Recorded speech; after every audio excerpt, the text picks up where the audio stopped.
Estamos comunicados con Alejandro Olmos Gaona. Alejandro, buenos días. Buenos días, Mario, ¿cómo estás? Bueno, muy bien. En particular, Alejandro, ha habido un agravio hacia una figura extraordinaria de la Argentina, esas figuras que en general tienden a unir a los argentinos porque es la persona que más ha hecho en nuestra historia por el sistema de salud nacional, por la salud pública. Y bueno, me gustaría que vos pudieras hacer el desagravio que se merece nada menos que Ramón Carrillo. Mira, primero, Carrillo fue un eminente médico que desde muy joven fue destacado por sus profesores, a punto tal que apenas prácticamente empezó la carrera, la Universidad de Buenos Aires lo becó para ir a estudiar en Europa, y aquí surge una de las primeras cosas, el haber pasado unos meses en Alemania estudiando neuropatología en 1932, parece que eso ya significa que tenía simpatías por el nazismo, cuando en 1932 nadie podía ni remotamente imaginar que lo que podría hacer Adolfo Hitler. Lógico. Por un lado. Por otro lado, después de una brillante carrera, que sería muy largo de explicar, es decir, cuando lo conoce a Perón en el hospital militar, cuando su detención, y Perón lo designa secretario de Salud Pública, ahí empieza a hacer una especie de panorama de lo que era la salud en la Argentina, y se da cuenta que excepto el trabajo que hacían algunos esforzados médicos, no había ni planes de salud, ni había absolutamente nada que pudiera significar que un gobierno tenía un plan para enfrentar algunas calamidades. Ahí desarrolla su plan analítico de salud pública, que es un documento que tiene, no sé, creo que más de 4.000 páginas, donde contemplaba hasta los más mínimos detalles de lo que debía ser la salud, incluyendo la función de los actores intervinientes. Y para ser concreto, aumentó el número de camas de 66.000 a 132.000 en 8 años. Erradicó epidemias como el tifus, la brucelosis, redujo la mortalidad infantil, aniquiló la enfermedad de la sífilis y otras enfermedades venéreas que desaparecieron en su totalidad, erradicó completamente el paludismo y disminuyó el índice de mortalidad por tuberculosis de manera notable. Diseñó centros de salud ocupándose hasta del diseño arquitectónico de los mismos. Una de las cosas fue esos 4 grandes policlínicos, el de Avellaneda, Fiorito, los que hicieron, ¿no es cierto?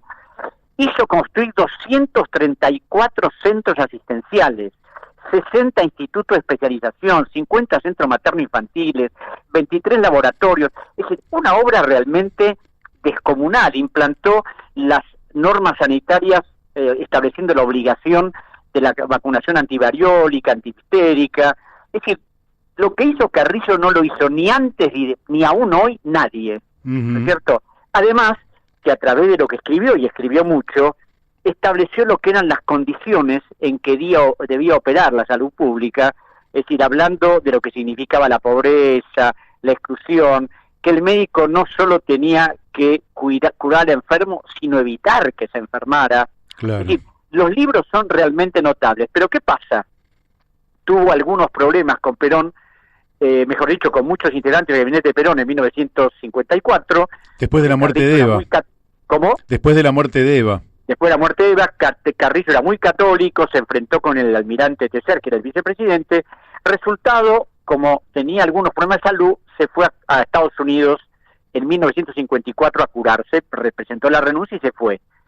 Ahí, mientras se estaba asistiendo, empezó a dictar cátedras en la Universidad de Harvard, porque claro, era admirado en todo el mundo, no solo en la Argentina, por su eminente labor como neurocirujano y además por lo que había hecho en todos esos 8 años. Pero bueno, como se le acabó la plata, se tuvo que ir a Brasil. Y en Brasil fue a un pueblito llamado Belém do Pará, donde allí consiguió un trabajo de médico en una empresa y sus problemas de salud aumentaron, y a esto se sumó lo que le significó anímicamente que, producido el golpe del año 1955, el ministro de Salud Pública del gobierno de Aramburu, el coronel Rotger, entró a la casa de Carrillo, le robaron todo lo que tenía, se apropiaron de documentos, de trabajos, de cuadros, una verdadera cosa increíble.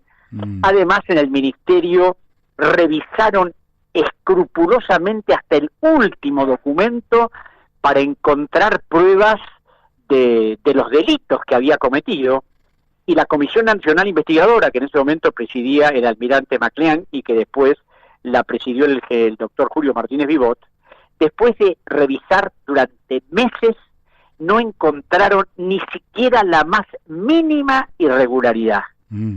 Nada que pudiera incriminarlo, pero enterarse de eso, enterarse que se había pedido su extradición al gobierno de Brasil y que además el gobierno argentino había pedido que no se le diera asistencia médica porque era un prófugo, evidentemente terminaron por matarlo, y fue así que tuvo un derrame cerebral y se murió. Ahora bien, encontrar alguna faceta, todos los hombres tenemos algunos aspectos por ahí no tan buenos, pero encontrar alguna faceta así oscura, jodida, si yo te diría que es imposible. Pero bueno, algo tenían que encontrar. ¿Y qué encontraron? Que en 1947 la Secretaría de Salud Pública contratara a un médico, Karl Barnett, que había experimentado la cura de homosexuales en el campo de concentración de Buchenwald, y que era médico de la SS y había actuado bajo la dirección de la Gestapo.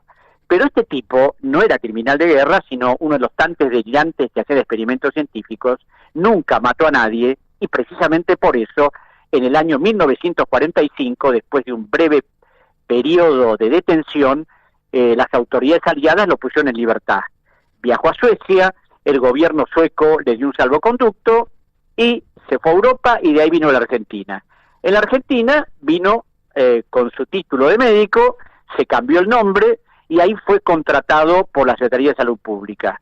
Entonces, esta es la prueba para demostrar que Carrillo era nazi.